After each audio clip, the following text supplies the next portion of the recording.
हरिओम।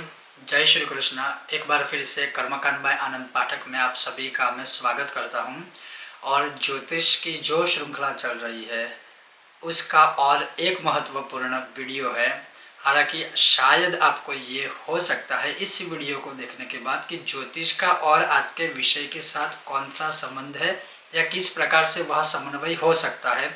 और उसके लिए आपको ज्योतिष के विषय में जो आगे वीडियो आएंगे वो देखने पड़ेंगे। लेकिन जो आज मैं वीडियो बनाने वाला हूँ या जो विषय आज आपको बताऊंगा उसका गूढ़ रूप से गहरा रहस्य ज्योतिष शास्त्र से भी जुड़ा हुआ है और इसीलिए मैं आज आपको बताने वाला हूँ और बहुत ही महत्वपूर्ण है। हालांकि मैंने पहले सोचा था कि यही वीडियो सबसे पहले बना दूँ ज्योतिष शास्त्र के विषय में श्रृंखला में, लेकिन जैसे जैसे जिस समय पर जो वीडियो का एक दूसरे के साथ समन्वय होगा उस समय पर उसी प्रकार से मैं वीडियो बनाता जाऊंगा। लेकिन आज का विषय अवश्य देखिएगा। तो आज मैं आपको बताने वाला हूँ हमारे शरीर का या जातक का जन्म, क्योंकि किसी की कुंडली देखते हो तो उसके विषय में शब्द प्रयोग होता है जातक, मतलब किसी भी जीव का या किसी भी मनुष्य का जब जन्म होता है तो उसकी शुरुआत कैसे होती है। और यह जो विषय है वो आने वाले वीडियो में जब आप देखोगे तो खास करके यह जो वीडियो है जो गर्भवती महिला के 9 महीने होते हैं, एक एक महीने के ऊपर किस किस ग्रहों का या किन ग्रहों का प्रभाव रहता है और उन ग्रहों की वजह से ही कभी कभी मिस कैरेज होता है। या मैं ये भी कह सकता हूँ कि गर्भवती महिला के पेट में या गर्भ में जो बालक है, जो बच्चा है, उसका ग्रोथ किस प्रकार से ज्योतिष शास्त्र में लिखा है कि 1 महीने 2 महीने 3 महीने 40 दिन 45 दिन 50 दिन के अनुसार क्या क्या शरीर में विकास होता है बच्चे का भी और गर्भवती महिला में, तो वो उसके ऊपर किस किस ग्रहों का प्रभाव ज्योतिष के अनुसार है, ये सारी चीज़ें मैं बताऊंगा। उसी से संबंधित आज का वीडियो है। तो चलिए शुरू करते हैं हमारा ज्योतिष शास्त्र का एक और अनोखा और अद्भुत और समन्वित ज्योतिष शास्त्र का वीडियो। तो जैसे आप यहाँ पर देख सकते हो, सबसे पहली कॉलम अगर आप देखें तो देह तत्व है, 5 इंद्रियों से युक्त जो हमारा शरीर है, सप्त धातु 7 धातुओं से युक्त जो हमारा शरीर है, 10 प्रकार के वायु जो हमारे शरीर में, उसमें से कुछ जब भगवान को भोग लगाते हैं तब हम उनका स्मरण भी करते हैं, जो आगे आपको पता चलेगा। उत्पन्न होते 3 गुण हमारे शरीर में, जो 3 गुण है और उसी प्रकार से 3 दोष है।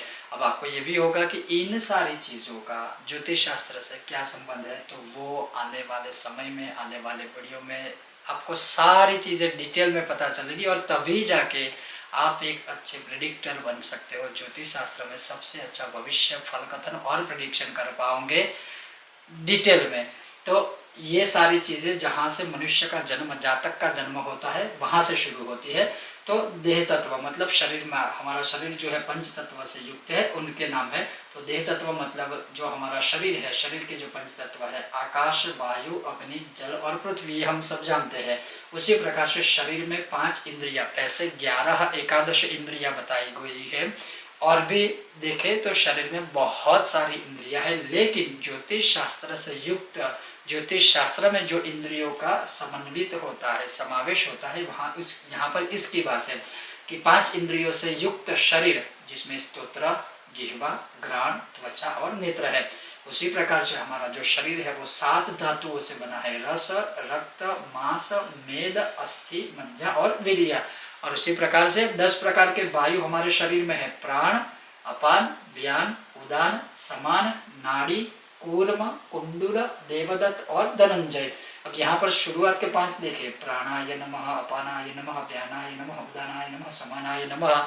जब आप भगवान को भोग लगाते हैं तो नैवेद्य में इसी वायु के हम नाम भी बोलते हैं।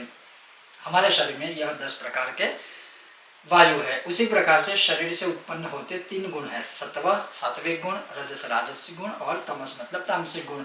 और उसी प्रकार से शरीर में 3 दोष है। अगर आप देखें आयुर्वेद आचार्य जो होते हैं वो नाड़ी पकड़ के कहते हैं कि शरीर में वायु प्रकृति है, पित्त प्रकृति है या कफ प्रकृति है, और वही चीज हम आपकी जन्म कुंडली में ग्रह को देखकर बताएंगे। ग्रह को देखकर ही सीधा आपको बता देंगे कि शरीर में आपकी कौन सी प्रकृति किस ग्रह की वजह से कैसी है, और इसीलिए ज्योतिष शास्त्र में भी इसका महत्व है। तो 3 दोष है, वायु, पित्त और कफ। अब यहाँ पर आप ये देखिए कि जब बच्चे का जन्म होता है उससे पहले जो प्रक्रिया होती है आयुर्वेद के अनुसार, शास्त्र के अनुसार और ज्योतिष शास्त्र के अनुसार, तो पहले मैंने आपको टेबल के माध्यम से बताया। अब यहाँ पर ये सारी चीज़ें बहुत देखने के लिए, समझने के लिए बहुत ज़रूरी है कि शरीर में धातु की पुष्टि, मतलब धातु की पुष्टि यानी शरीर की वृद्धि। अगर शरीर में धातु पुष्ट होगी तो शरीर की वृद्धि अच्छी होगी। शरीर में धातु का क्षय होने से जीवित का क्षय होता है, मतलब अगर आपके शरीर में, हमारे शरीर में कोई धातु का क्षय हो जाता है तो जीवित का क्षय होता है, मतलब हमारे शरीर में धीरे धीरे जो जीव है या कोई भी जीव है जिसमें धातु का क्षय हो जाएगा उसका भी क्षय धीरे धीरे होने लगता है।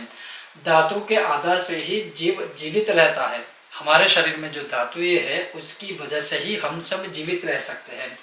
जो मनुष्य के शरीर में धातु का क्षय होता है उनका आयु कम हो जाता है। जैसे हमारे शरीर में जैसे जैसे सारी धातुएं कम होती जाएगी वैसे वैसे शरीर का आयु या हमारी आयु कम होती जाएगी। शारीरिक तंदुरुस्ती ठीक नहीं रहेगी अगर शरीर में धातु का क्षय हो जाएगा। धातु में से बल और मैथुन की उत्पत्ति होती है। अगर हमारे शरीर में धातु का बल या धातु से जो बल उत्पन्न होता है वह बल अगर अच्छा रहता है, शारीरिक बल अच्छा रहता है, तो उससे मैथुन की उत्पत्ति होती है। धातु के बल से सत्व गुण और उससे रजोगुण बढ़ते हैं। शरीर में धातु का बल अगर अच्छा है तो सत्वगुण और रजोगुण दोनों बढ़ेगी। और रजोगुण से काम उत्पन्न होता है। ये जो 3 गुण है उसमें जो रजोगुण है उससे शरीर में कामोत्पत्ति होती है, मतलब काम का उत्पन्न होता है। और उसी काम से मैथुन समागम होता है। एक स्त्री और पुरुष के बीच, पति और पत्नी के बीच काम से ही मैथुन समागम होता है। और तब जाके, अब जब आप ज्योतिष के विषय में जब मेरा अगला वीडियो देखोगे तब आपको पता चलेगा कि इसका कनेक्शन ज्योतिष शास्त्र में या उस वीडियो से कैसे था। तो आने वाले वीडियो को अवश्य आप देखिएगा, जहाँ से शुरू होगा, मतलब काम से मैथुन समागम होता है और उस समागम के बाद गर्भवती महिला के गर्भ के अंदर बच्चे की प्रोग्रेस किस प्रकार से ज्योतिष शास्त्र के अनुसार बताई है। जहाँ पर आप समन्वय करोगे विज्ञान का, वेद का, ज्योतिष शास्त्र का, तो आपको पता चलेगा कि कितना अद्भुत हमारे ज्योतिष शास्त्रों में या हमारे शास्त्रों में दर्शित किया हुआ है। तो आपने देखा जिस तरह से मैंने आपको समझाने की कोशिश की, और उसी का संबंध हमारे ज्योतिष शास्त्र की इसी श्रृंखला में कुछ दिनों के बाद आप देख पाओगे उस वीडियो में।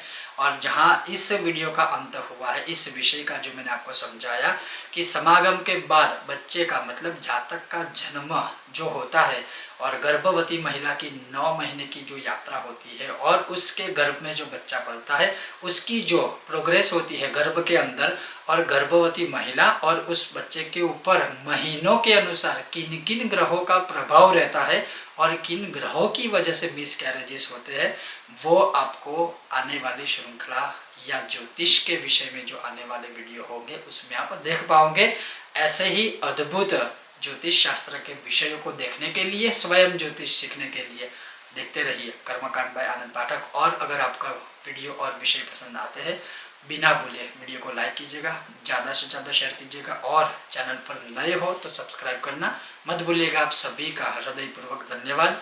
जय श्री कृष्ण। ओम गणेश।